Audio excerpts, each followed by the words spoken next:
Hey. Y'all know what it is. It's Tuesday, and that means it's Robe Chronicles. Welcome to the party. Welcome to the party. There's so much going on. There's so much going on. Laughter and transparency. Laughter and transparency. Just let me get my role. I'm finna be shady a little bit. I'm just finna, this is what it is. Welcome to the party. Welcome to the party. There's so much going on. There's so much And this is why I be like, friends, sometimes it pays to mind your business. Now, take a seat, relax your feet. Let me get my role. And let me get my role. I'm gonna see you with your grandma, go your godparents, or whoever. Listen, I'm having a PTO day away from your ass too. That works for parents as well. Yes.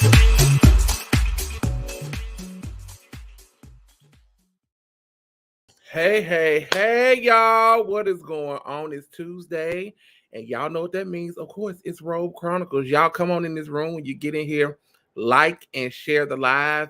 Add some of your friends, tell your friends to watch, because y'all, tonight we talking about a very heavy but important topic. I've been straying away from having this conversation, but we're going to have it tonight. But before we get into all of that, y'all, listen, if you have not done so already, please go on Facebook and YouTube and like the page at Robe Chronicles, right? Soon and very soon, we will be transitioning right over to everything YouTube, and we will not be on Facebook any longer. So be sure to go over to YouTube and subscribe, like the channel, and also keep up with any news over on Facebook on the Robe Chronicles Facebook page. And also, as always, if you would love to be a guest on the show, please email us at robechronicles@gmail.com. Or even if you have a topic you would like for me to cover, be sure to email us so we can get that situated. I hope everybody is having a phenomenal Tuesday, a good start to your week. People life be lifing. But honestly, no, I hope everybody is having a great week thus far. So listen, tonight is one of those nights where we're just going to be raw, we're going to be authentic, we're going to be candid, and we're just going to talk about grief and what that looks like in its entirety, and how to start your grief journey, and just some tips that I have done throughout the years and stuff like that has helped me. So definitely talk back to me tonight. If you guys have some comments you want to, say, or thoughts you want to say, I'm gonna try to get to everybody's comments tonight, just so we can really talk about this thing. So I've been having guests, and originally I was supposed to have some guests for this show.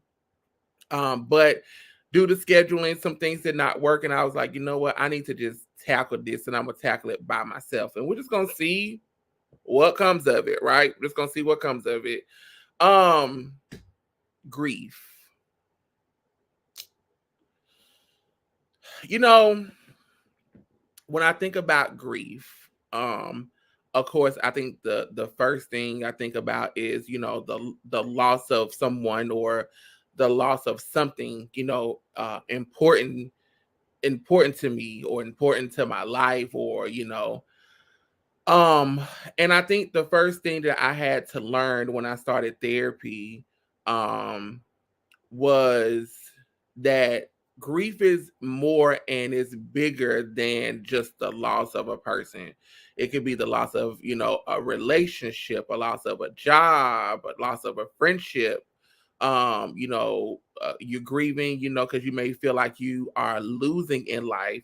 And I think people sometimes just feel like, or just get stuck on the aspect of grief is one of those things that, we deal with when we lose somebody, we lose a loved one. And that's not necessarily true. And so I hope in this live and in this podcast that somebody is blessed and walk away understanding that it is okay to grieve. And it is okay to grieve the best way you know how to grieve, right? And I think I'm going to start right there. Is when you are in the process of grieving, um, or wanting to start the grieving process, I think you have to first and foremost be honest with yourself about where you are with the particular situation, and are you ready to deal with those emotions that are going to come behind opening that floodgate from that situation, right? So I'm saying it again, before you start the grieving process, I think you have to be one with yourself of, do you are you ready to open that door to see what that truly looks and feels like? Because you are going to have a flood of emotions. You're going to probably have some moments of downness, some moments of depression, some moments of, guilt, some moments of shame, just depending on the situation. But the question you have to always ask yourself first is, are you ready to handle those additional emotions? Hey, TJ, thank y'all for joining. Y'all be sure to come in and like and share and talk to me tonight, because this is something I want to, I want to post your comments. I want to read all comments. But I feel like this is, grief is definitely, a starting point of, you have to be ready to um come on, and endure the emotions that come behind it. So for instance, it's no secret, I lost my mom. Me and my sister lost our mom when we were very young. And it wasn't until I started the Victoria W. Carr Foundation and the Breaking the Silence Gala that, talking to D, he helped me understand. He was like, hey, I think maybe, you need to go talk to a counselor and a therapist, um, so you can be in a place of healing before you open up, the window in which you're getting ready to do for, the gala. And I was like, you're right. And in that, I started going to therapy. And the first thing she said to me after, she asked me why I was there, and, all the formalities and all of that stuff. And she said, you have been surviving, not living or thriving. You just been surviving. And she was like, where does that come from? I was like, well, I think in my younger days, of trying to understand what grief looked like, my dad, the best he could, right? And what I'm about to say that he said is absolutely true. And and going through therapy, I realized that if the wording was different, it probably would have made a little bit more sense where I could receive it better at that point in time. But what he said is true. So my level of grief and how to get over the death of my mom, and people who in my life have come and gone or who have passed on, is life goes on and so do we. And that's what my dad raised me on. And I carried that through my life. And it wasn't until in my most recent years that I vocalized to him. I said, hey, I don't think in your process of teaching me or trying to teach me how to grieve that you are wrong. I wish that it was worded a little bit better. Instead of life goes on and so do we, maybe it should have been life goes on and so should we. Because sometimes in grief, one thing people do, we as a people do, we sometimes don't move on. We get stuck, right? You are stuck on that person's death. You are stuck on that past relationship, and you don't know how to move forward, or you're not ready to release it. But I have found in time that stuck people are sick people and sick people are stuck people.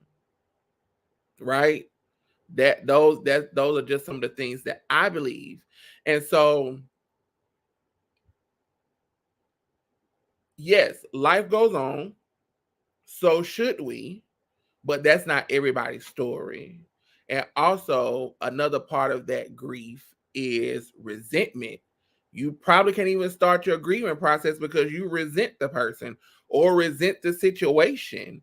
And those are also emotions that you had to come to yourself to say, I'm ready to let that go. I'm ready to, if I couldn't do it in their life, in their physical life, let me do it in their death, where I can forgive them and I can move on with my life for me, right? Or it could be somebody, maybe not necessarily with the loved one that's passed, but if the loved one had a significant other, if they were dating and stuff like that, and you have resentment for them, all of that stuff compiles and compiles and compiles. Hey, Amber, all that stuff compiles and compiles and compiles, and it's just like, at one point in life, do we understand that it is okay for us to grieve, and grieve at our own pace? Grief is not something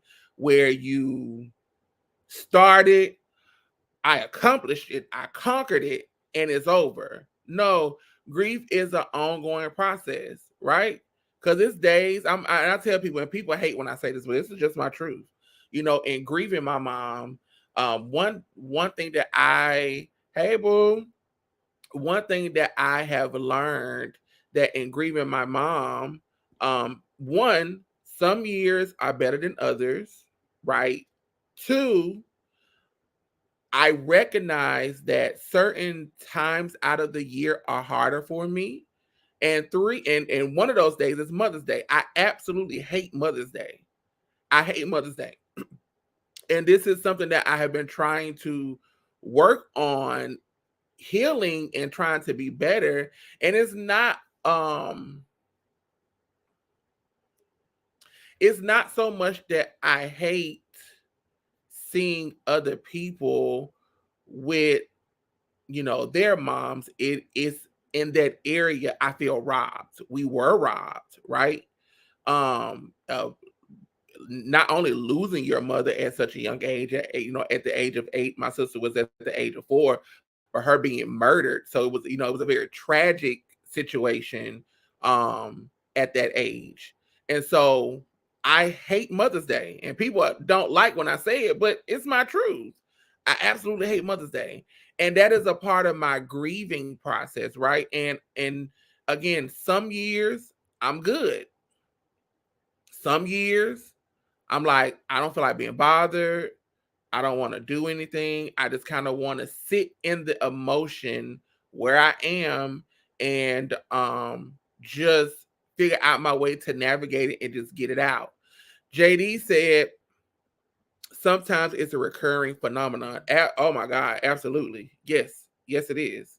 Yes, it is. But and here's the thing, JD, what I've learned is, when you're in this grieving process, um, not only do you have to be okay with the emotions that come behind it. Hey, Marcus. Hey, Jessica. Hey, y'all. Thanks for joining. Y'all like and share. Not only do you have to be okay with the emotions that come behind it, you really have to ask yourself, how long do you really want to stay in that place of not grieving and not acknowledging that you need to start the grieving process? Yeah. Hey, y'all. You really have to ask yourself that question. Like, how long do I want to be here? Do I want to keep feeling like this? Do I want to keep feeling sorry for myself? Because let me tell you something. One thing I do know for sure is, baby, the dead is the dead, and they're not coming back. Listen, hey, Micah. Listen, I'm saying it again. The dead is the dead, and they are not coming back. And that is such a harsh reality, but it's the truth. So what do you do with that once you accept that, right? What do you do with that? Okay, Jessica said, is this grief in general, or like a relationship as well as in general, babe? Because that's what I said when I opened up. So I feel like people limit grief just when you lose a loved one, but grief is when you lose a friendship, when you lose a loved one, the loss of a job, the loss of a friend, when life hits you in a certain way. And grief is grief. But I think we have been programmed to think and be conditioned that grief only happens when we lose a physical person. That is not true. That is absolutely not true. You know, I have lost some friendships through the years. And although some of those friendships I realize now, girl, they're not healthy for me. Okay. I wish that person well. I hope they are living well. I hope they are healthy. I hope they are thriving, surviving, and living with the love of the Lord. But we are not in that place anymore, and that's okay. But guess what? While I was going through that transition to get to that place to say, that's okay, it was some griefs, it was some questions of why, what happened? Why is it this way? I got close to this person and then, it didn't work out. This person, can't accept me saying no. And, or, oh my God, I lost a job. And, I'm upset with, I've given my time, which time is something that we can't get back, right? I've given my time to this company 12, 13, 14 years, and you just let me go. And I don't process and understand. All of that is grief. Because you have to psychologically deal with those emotions. But the biggest question I have when it comes to grief for you all, and y'all talk to me tonight, is when do we really get to a point where this is what it is? I need to not necessarily get past it, but I need to learn how to live with it, right? I tell everybody the loss of something, especially when it comes to a loss of a loved one, and when you're grieving, I am right hand. I am one to say, thanks, Michael, for the stars. I am one to say, losing, especially a loved one, losing a loved one is never okay. It is not okay. If people come to you and tell you, oh, it's going to be okay, girl, get the fuck out of my face. It is not okay to lose someone that is close to you. However, what I do say is, hey, listen, the sun will shine again. Better days are coming. But you have to work through that grief process to understand better days are coming. Y'all, it's someday. Mama, it wasn't until about a month ago. I was home with my dad and helping him do some stuff around his house, and me and him just having some bonding time. And it wasn't until we was talking, we got on the subject of my mom, and I didn't realize my mom had been passed 27 years this year. And he was like, you don't keep up with it no more, do you? I said, no, I don't.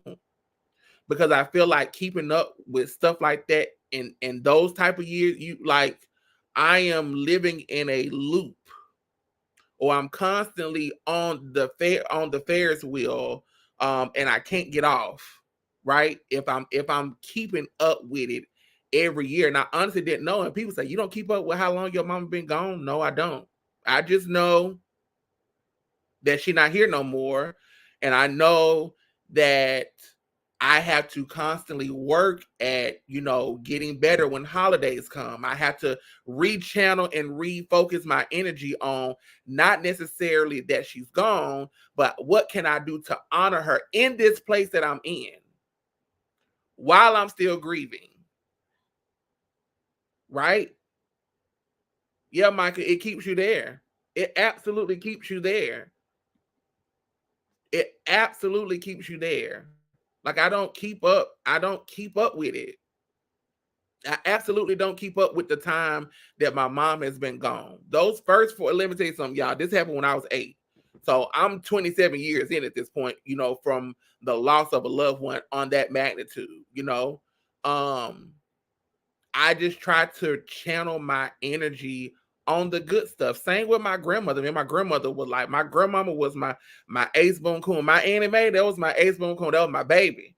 And I think she's been gone there close to 4 years. Well, I don't even really know. I had to really just go back and remember when she passed to add it up. But I don't think about it. And in my grieving process, and I'm going to get to my grandmama. And so Me and Dee had a thing with my grandmother when she was living. Um, we took her flowers every time we went home when she started to decline and stuff like that. So our thing to her was we took her flowers, whether it be maybe from one of our events, whether we stopped at a store. Dee and I always made a conscious decision and effort that we're going to take her something. We knew we had an event on Saturday and we was going home maybe Sunday, or we're going to go home the next week. We would preserve the flowers and we would take them to her. And when I tell y'all, our grandmother loved that we did that for her. And we had one way. I'm gonna try not to get emotional. It's one of these nights, y'all. So listen, it was one wedding that we had a couple years ago, and my grandmother was starting to decline more. And I told her, I talked to her, I was like, hey girl, she was like, you coming home this weekend? I said, no, me and Dee, we're not gonna make it home. We got a wedding. I'll be home next weekend. Well, next weekend came and something came up, as a business owner, and we couldn't make it home. Well, days after that, she passed away. And I am just now getting to the point where I just released that to not hold that guilt. Um, hold that guilt that I didn't go home like I told her I was going to. And so having family members reinforce and say, hey, wait a minute, let me help you. When y'all came to see your grandmother, when y'all brought her flowers, she loved that. She loved that. And they told me the story of the night the night that she passed. They cleaned her up or whatever, got in the bed or whatever, and they had moved some roses that we had bought her like a couple weeks prior. And after they got her back in the bed, and the first thing she asked for her flowers. And I was like, okay, that makes me feel better to know that that meant something to her from us. And so for me, that completely shifted. You don't have to beat yourself up in grief about not being able to make it home, because you have a life too, and life happened. But lean on what you and Dee did. When she came home, Dee would sit by her bed and cackle at with her, and they'll laugh, and they had their own relationship, and she liked the flowers and kiss on her forehead and call her Fannie Mae, because she absolutely hated that.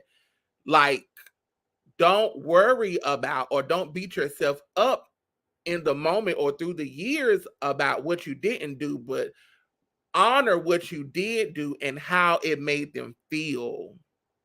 And ever since my dad and my aunt told me that and gave me that, I was like, okay, I did my part as a grandchild.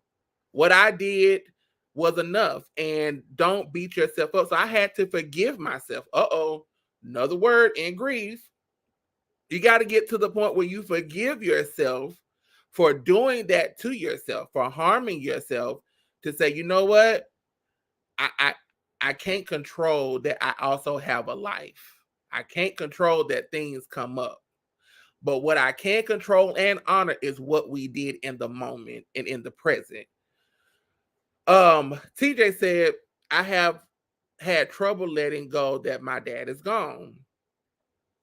And Demetrius said, it may be acceptance, which is the state of grief. Absolutely. And TJ, I will say this. Um,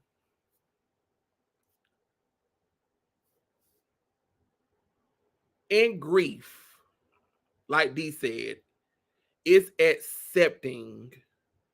And once you accept that he is gone, that's when your grieving process is going to truly start. And your grieving process is going to also simultaneously be your healing process, in which you need to be at a point to say, you know what, this is okay, right? I think also, in fairness, TJ, and I know TJ personally, Tiffany, I'm calling her TJ, but her name is Tiffany, the one who made the comment. Let me put her comment up. I think also, in fairness, you guys are starting to experience your first. So that first year, excuse me, that first year of oh, my parent or my loved one is not here anymore, it's going to be a whirlwind. But once you get past those first, it gets better and better. But you get to a point where you try to work at it. But also, as you try to work at it, you got to be ready for what comes along with it, if that makes any sense. Amber said, I think it's just that. It's Wes. It's the beautiful memories that change the way you feel during your journey. Absolutely. Because I could think about a memory of my mom, that I still remember or can remember, or, my grandmother or some friends that I went to college with or high school with that's passed. And I think about stuff and I'm just like, oh my God, those things are, what in those moments when I'm feeling down, I call a cousin, I call a friend, and they may be feeling the same way, and we talk and we laugh, and then you feel better. That's also a part of the grief process as well. Priscilla said, I'm stuck in the disbelief stage. Getting to acceptance is so hard. Listen, the disbelief stage, and I think we're saying where Tiffany TJ, that's the hardest stage. But once you get past it, the fact that they are gone and you accept it, that's when the true work comes in. And that acceptance, y'all, let me tell you something. When you finally get to a point where you accept it, you're going to probably need time off work. You're going to probably need a village of people to surround you and be there for you, who you can just call and just say, I just need to cry. I just need to cry and get it out. And have that support system so they can be there for you when it's time. Hey, boo. Hey, Jill. When it's time, because you're going to need that support. Because those emotions of accepting the loss of a loved one or accepting the loss of that, and you have, it has clicked in your mind and clicked in your spirit that I am now truly grieving. It is a journey. And the journey gets better, but it is a journey. And so many things are going to be going on. So many questions, so many whys. And I challenge you all not to ask why, but just kind of flow through the journey at your own pace, at your own rate, and how it is deemed for you to figure it out. Let me read some of these comments. Y'all coming in here. JD said another form of grief is also the loss of a dream that is a big one. Oh my God, yes. Yes. Personal stuff that you want to do for yourself, or dreams that you may have had, and you don't want to operate in your gift and in your fullness because you're scared that it's going to happen. It's not going to happen, or you're scared that you're going to fail. And me and D challenge each other in that way.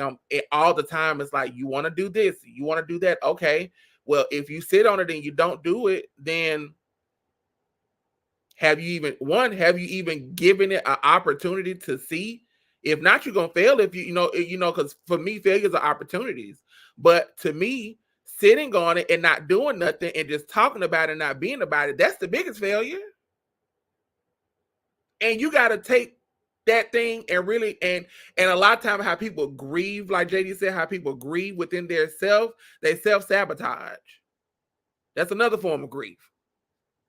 Amber said, I am at that stage 7 years in that I think of beautiful memories, which makes it easier. Yes. D said, when we come to a place of acceptance, it's not that we no longer feel the pain of loss.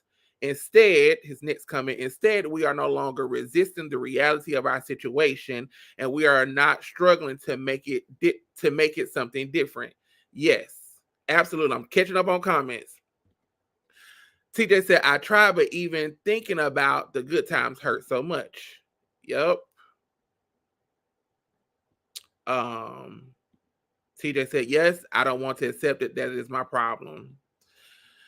He said, trust me, sadness and regret still be present in this phase. Absolutely. Jill said, I told you I'm going to read everybody comment tonight.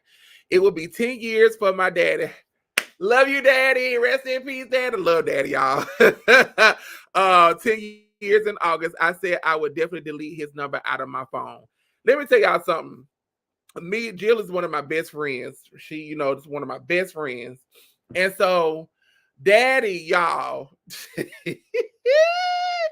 Jill, I'm gonna tell the story. Listen, Jill called me one day, and daddy, her family, church, and deacon and all that stuff. And her daddy, her grandfather, she called him daddy. Her grandfather, he was blind, but daddy lived his life like nobody else. Listen, so daddy used to play the piano.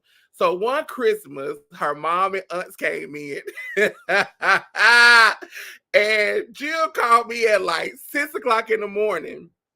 And so she said, "Fool, listen to this.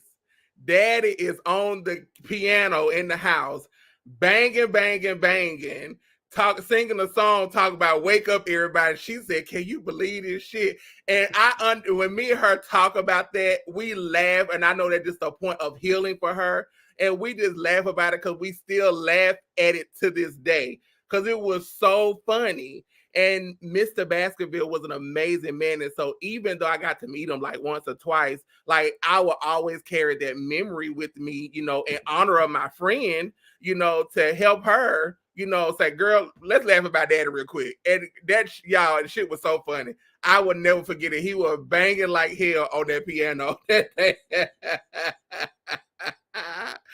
Oh gosh. Amber said, "Hurt and sadness is a part of the journey. Losing my dad was the hardest thing I experienced. Marriage, death, and pregnancy all at the same time. I am a witness there." It's like, yes. TJ said, "I was texting my dad's phone as if he was going to text me back." As Jill talking about daddy. And she said, "Baby, he will make us so mad." Yes. And Jill said, "And baby, shout out to Mr. Witherspoon for letting me store all my stuff at y'all house that summer." Laughing my ass off. Yes. And so listen, it is y'all, grief is one of those things, and I tell people this because I seen Jill said, deleting people phone numbers. TJ said the same thing, keeping those phone numbers. I say this: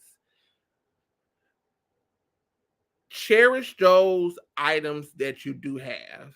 And once you are ready to release them and be done with it, then that's at your disposal.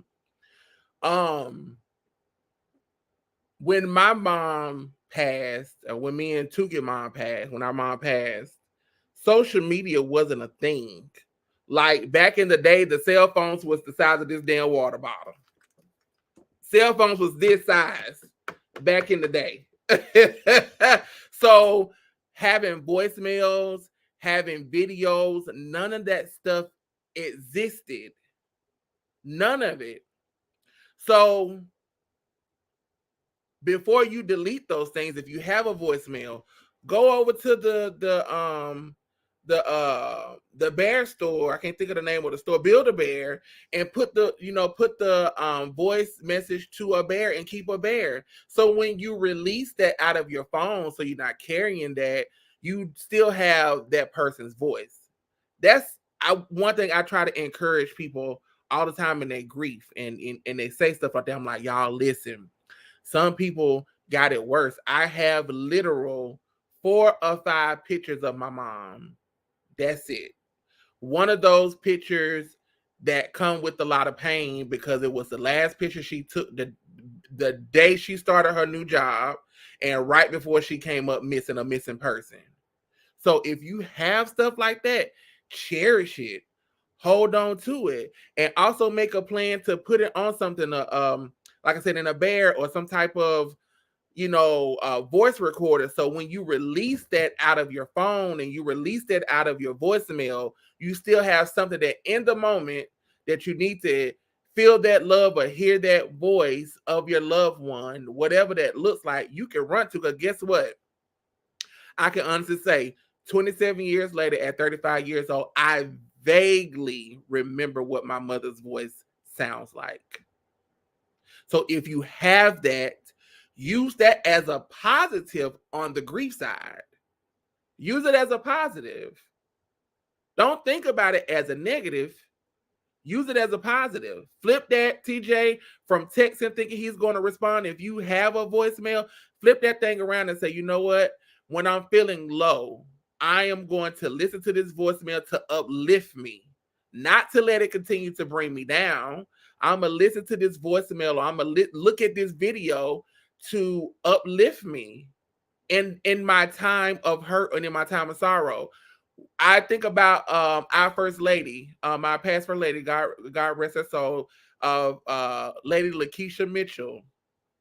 And in her transitioning, she recorded herself singing. And when I think about her, I go to YouTube and I look at her video of her singing. And I'm just like, yep, girl, you done gave me everything I need. Even in your physical absence, just to be able to see you and hear your voice and you sing a song, that is a meaningful song and it still bless me. That's all I need. I'm good. I'm good. I miss you, but you have still helped me. Use it in that way. Demetrius said, the biggest thing I've learned is that the grieving process can be complex and it isn't the same for everyone. Very true. Allowing room to experience grief in your own way and help you heal after loss. Jill said, grief is something else, but it will get easier to handle. That's real, D. Our life experience is so different. And Micah said, yes, that's a great idea, going to do that. Absolutely. Yeah, grief is different for everybody. That's why I'm saying, y'all, take it in strides. It's one of those journeys in life that you have to kind of make it your own. But I do say this, before you try to make it your own, when you get to the point of acceptance, when you get to the point of realizing that person is gone, when you get to the part of that person is not coming back, it is not no longer with us, lean on your village to help you get through that. Because guess what? The best thing that I've learned is, in this, is if you are a good friend, a good daughter, a good son, a good niece or a nephew, it makes it that much easier. I pity and feel bad for the people who treat their family like shit. Don't check on them. Don't call them. Steal from them. Hurt them. And your ass be the first one over the casket, hollering and crying. Oh, this and that. Sit your ass down. Hey, Judy.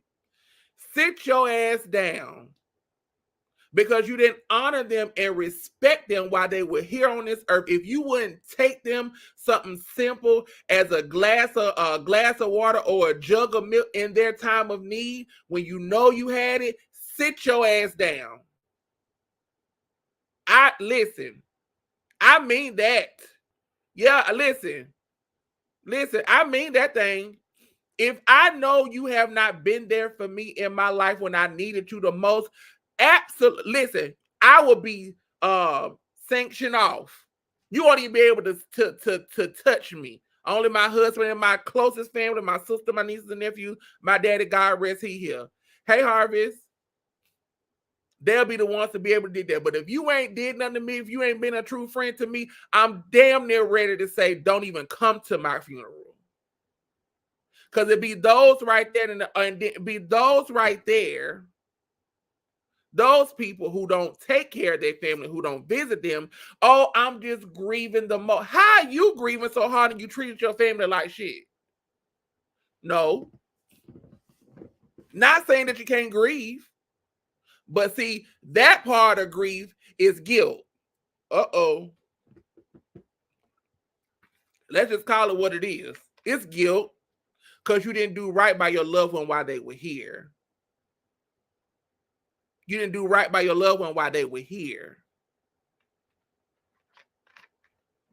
Yeah. That part of grief is called guilt. Listen, JD, Cause listen, you know I do it, baby. I'm an event planner. I have a guest list. I show conjure up a guest list for my funeral. Listen. Yeah. Listen, treat your family members right while they are here. Life is but a vapor. And also, y'all, I want to encourage you. If you did right by your loved one, do not beat yourself up going through this grieving process. I know my sister Judy, she for her mom, she just lost her mom. Judy, we still praying for you. I know she would drive from Tennessee to Virginia to go check on her mother. Demetrius was close to his grandmother. They had a great relationship. Jill was close to her grandfather and grandmother. Had a great relationship. Angelia took care of both of her parents, and they passed a week or two apart of each other. But she did her part. But you did your part. That's also a good positive to go into the grief process as well. D said, how do we tackle prolonged grief when it comes to mental health? I think in all things prolonged grief and mental health, I think like I told D, like before was telling them, you know, when we started the gala and you suggested I go talk to somebody. I think therapy is needed because listen, Jesus is real. Yes, he is real to me. I feel him in my hand, I feel him in my feet. But a therapist is real too. And you need to go sit your ass on the couch and talk about it too. Jesus for me is Jesus and therapy, prayer and therapy, Bible study and therapy, vacation Bible school and therapy. It's all of that. Yes, do a little bit at a time. And that's a good one, JD. Absolutely. And this is not something that you get over in a big moment. Like I'm gonna go back to I hate Mother's Day. I have been working on myself, and I did this year.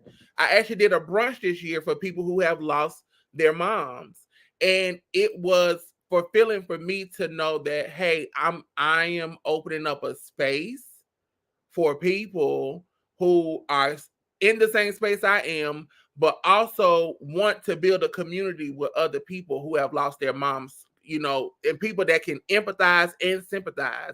And it was beautiful. And we're going to do it again next year because I see the need for it. And it is not so much, oh, he doing another event. No, it's giving people a space for them to understand, hey, one, it's safe. Two, you're not the only one going through this. You're not the only one hurting. It's okay. You're not by yourself. Oh, I can't, you know, I post about my mama every other day. It's okay. You're not by yourself. It's absolutely fine. I'm having a down day. I've been in depression. It's okay. Pick yourself up. It's going to happen. But I think that if we don't allow ourselves to be vulnerable and we don't allow ourselves to be human enough to say, you know what, in this area, I'm not doing good. I'm not doing good. Right? You know, we have to just be honest with ourselves.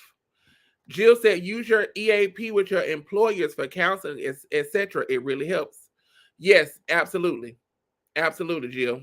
Because I've done the same thing. If you're sharing a space with someone who is dealing with grief, be mindful of the personality changes. It's not intentional. Absolutely.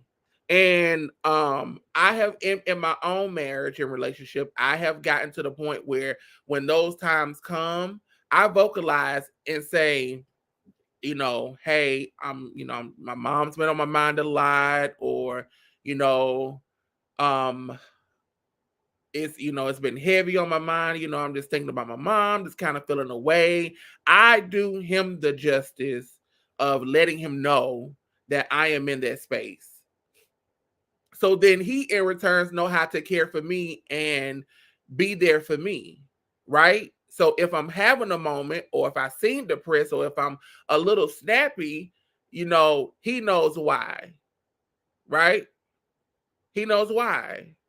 And you have to really honor that space so you don't throw off your household and stuff like that. And so your partner or your spouse can be on the same page with you. Because guess what? When you are sharing a space with somebody, whether you are dating or whether you're married or whether you're getting ready to walk into a marriage and all that stuff, you grieve with that person. That other person grieves with you. Yeah. That other person grieves with you because they're there with you. They're walking through it with you. James said, good afternoon, cousins. So for us, man, it's hard for us to reach out for help when we need it, but keeping it bottled up only makes it worse. Yes, listen, cuz I would say, keeping it bottled up is not healthy. And if you and they find a way to honor, whether it be grandma, whether it be your mom, I think at this point, you were a great son to your mom. So that's a positive part on the grief side for you. And I think now you just got to find something that you and your family specifically do to honor her life and to honor their life, where they'd be like, on her birthday, we're going to release a balloon. On her birthday, we're going to have dinner. Just so on that particular day and in that particular moment, you're not bogged down by, oh my God, she's no longer with me. You have a positive to go and have a moment of reflect and think about those good times, for your mom. But that process, cousin, I believe it will come better when you say, you know what, I did right by my mom. I was good to my mom, and me and my wife was good to my mom. And I'm gonna let that be the positive note on the grievance side. And babe, we're gonna find a way to honor your grandmother. We're gonna find a way to honor my mother, and then whatever that looks like for us, even if it's just you and her, you and your family, y'all find something to honor the life that you have, that has left us in the physical sense. Find a way to just honor her and honor them, to make it better for you. So those days are not so hard. I got an idea the other day, and I was like, thanks, Judy. I got an idea the other day. And I was like, oh my God, I need to figure it out. My mom's date of when she came up missing is coming up next month. And I was like, okay, me, D, my sister, the kids, we all in one space. And I asked the Father, y'all, for real, I asked God to give me a sign of when my mom was close to me, or when she was nearby me, or when she was, trying to get my attention on a spiritual note, because that stuff is real too. That's a whole nother conversation. And her form for me of showing up when she, when I need to feel her presence or I need to know she's there, are butterflies. And so I was like, oh my God, I need to figure out how we can release butterflies this year. And I'm gonna figure it out. But stuff like that. Tabitha Brown, she said her mom would leave her dimes, and her mom leaves her dimes. And so that's, you gotta find something, you gotta find a way to, ask the Father or say, you know what, mom, if you near me, if y'all had a connection, like show me this, outside, show me a butterfly, show me a bird. I know Demetrius with his grandmother is a bird. So he was like, he said, I keep seeing birds fly specifically across my car. My grandmother trying to tell me to slow down. So find something that, will help you find peace, but also help you be present with that person at the time. Every time I see a butterfly, I pause and I just be like, hey girl, I see you there. All right. And it brings me such solace and peace. Okay, I'm getting behind in comments. Okay, hold on. JD said, I told Malachi about EAP when their grandma passed away. Yep, very important. Jill said, I just gave Tim space to feel. I just give Tim space to feel in those moments. No need for me to give empty words. I know what it's like to lose a parent, but everyone hurt isn't the same. Absolutely. D said, personally, personality changes like impatience. No longer having the tolerance for others, people's small problems. Those are definitely things to talk about with your significant other. JD said, you share everything with your significant other. Yes. Judy said, love this topic. We'll catch your playback. Heart is too tender to stay tonight. Thanks for taking on such tough talks. Yes, absolutely, Judy. I understand. Um, D said, internally processing is okay, but not at the risk of losing self. Talking through it in a safe space is absolutely necessary. I agree. And Jill said, it is red birds for daddy and my dad. Absolutely. See? And you ask the father to give you something tangible in a way, in a sense, that it can bring you peace, right? So, y'all, this is definitely a part two. Jill, I'm gonna call something Jill, Demetrius, and I'm gonna call a few other, like another person, so we can tackle this. I want to do another part two in the next couple of weeks about grief, and I want to do it with a panel so we can really get into the conversation and hear some other people's perspective. Because, like, my way of grieving is, different from Jill's way, and Jill's way is different from Demetrius' way, and so forth and so on. But y'all, listen. One, know that it is okay to I want to really leave you with this. And I want to make sure I'm thinking about this through before I give it to you. Know that it's okay, one, to grieve and process at your own pace. Don't let nobody force you to start your grieving process if you know you are mentally here not ready. If you know you are mentally not ready in your head and in your heart to start that grieving process, keep doing what you're doing. Also, don't play the blame game on what you couldn't do, how you couldn't be there. Be present on how you know and what you were to that person during the time of their life. If you couldn't be there to see them on their sick bed, that's not your fault. Life happens. Don't blame yourself. Right? Consider therapy. Consider going to talk to somebody because that could also help your process. Make sure that you have a sound village behind you. Like Dee said, talking through it and in a safe place is necessary, right? Making sure that you feel heard in those moments of downtime is necessary, right? And in all things, love on yourself during the process. It's okay to hurt. It's okay to cry.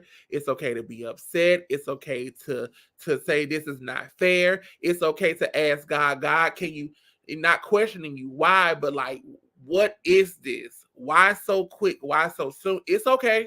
We human. We human. But also on the flip side, when you get to that, God showed me how I made an impact on that person's life. God showed me how they made an impact on other people's lives. And allow those things to be positives in your grieving process. Allow those things to be positive. Grieving, yes, it's hard, but it doesn't always have to be negative. Doesn't always have to be negative. Right? Not always. My sister just got on here, Monique. Right? Y'all, I done already said it. I'm getting over it now. But I was grieving being laid off. I was upset. I was hurt. I didn't understand why. I felt betrayed and all type of other stuff. And she was like, listen, I know you in a rut, I know you feeling away, but I need you to come back to West, because where you're going is not good. Where you're going is not healthy. You need people in your life to speak to you that way, to reel your ass back in when they see you falling off the deep end. Hey, boo. You need people like that in your life who are intentional about being great village people, great friends to you. You need people like that in your life to say, listen, I've been there. I've experienced the same thing. It's going to be okay. Keep doing your part. If you have a spouse, same thing. And that's, in this season that I am in, that has been essential for me. Well, I'm like, you know what? I get up every day. I do my part. That's all I can do. Is do my part. Everything else will fall into place. But I'm done grieving. I'm done being mad about it. I might have a sad moment, but I'm not going to go back down a rabbit hole for somebody or a company or whoever didn't appreciate me. Yo lost my game. But I'm not going to grieve myself and down myself and be in a spot where I fall into a depression, y'all, because depression is real. Not doing it. So love on yourself doing your point of grief as well. And D put in here, if you need to talk to somebody, support information at 800-646-7322 or www.friendsofsurvival.org. It is resources out here. Yeah. If anybody knows of a good therapy, let TJ know. Let Tiffany know. And that's another thing. When you're trying to pick a therapist, don't keep putting therapy off because you can't find nobody. With stuff like this, y'all, let me say this before I go. With stuff like therapy, you have to find the person that works for you. But just because you don't find the first person the first time don't mean you stop looking. That means you have gotten complacent, you have stopped looking, and you're not doing it because you done ran into a stumbling block.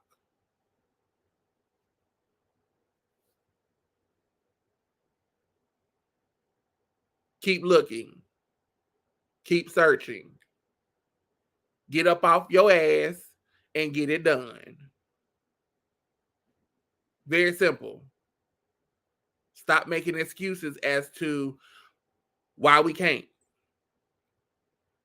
If that therapist didn't work out, guess what? Go find another one. If that one didn't work out, guess what? Go find another one. Until you find the one that works for you, the one that is suited for you. JD said the best therapist I've ever had was NP. Oh, he an older black woman. Yep. My therapist when I was in therapy she was a black lady too, and I loved her. She was amazing. So, but yep, those are my keynotes, y'all. This is definitely a topic that can go on and on and on. And I think that, in this season, I see so many people hurting, and that's why I decided to just go ahead and tackle it. But listen, no, firsthand, over here, West, Robe Chronicles, you're not by yourself. Yep, please be mindful who you choose for therapy. Yep. But do your work and looking. Do you right? Please be mindful of who you choose for therapy, but do your part in looking for a therapist. Just don't stop looking because you couldn't find or you had a bad one.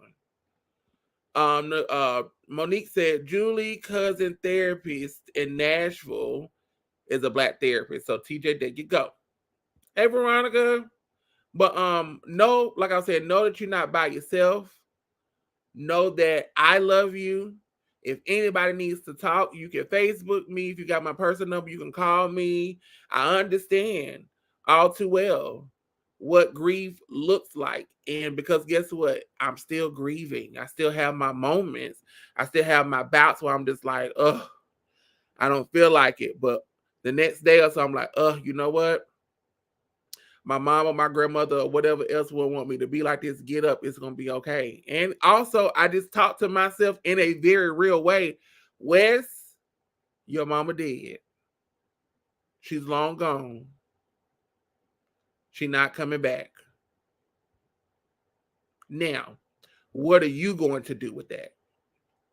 Are you going to sit around and pity and patty and beat yourself up because she's gone? Or are you going to do something to continue to honor her life?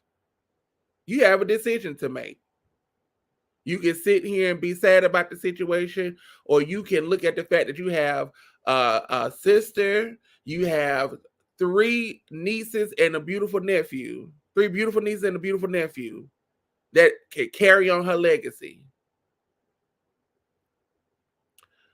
I have gotten to that point where I have those moments, I have those hard conversations. I'm like, Wes, she ain't got to endure domestic violence no more. She ain't got to endure nobody beating up on her no more. She is free of that life. And while she was here, she came and she did her assignment for her 27 years. Her story was already written. Nothing I could do to change it. Yeah. So, hold on. Keisha Bean is a Black therapist. Hi, Nakia. Dee said it's definitely hard to navigate and find someone you can work with, but you got this. You owe it to yourself to be happy and whole. Love you. Absolutely. We all deserve a happy and whole life. But we are definitely going to do a part 2 to this, and I'm gonna bring on some guests. But listen, it's gonna be okay. The sun will shine again. Trouble don't last always.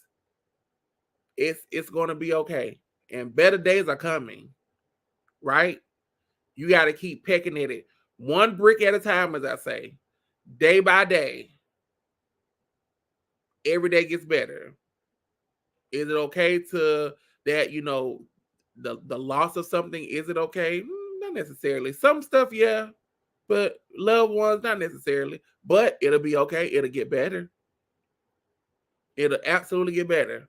And if you let the things that our loved ones, did in their life, and you carry some of those things and you live them out in your life, then guess what you're doing? You're honoring them, which is the best thing you could probably do. Find a way to honor them. I don't care if, my D grandmother, I wish I would have met her. I didn't get a chance to meet her. But D grandmother taught him how to cook. That's his space.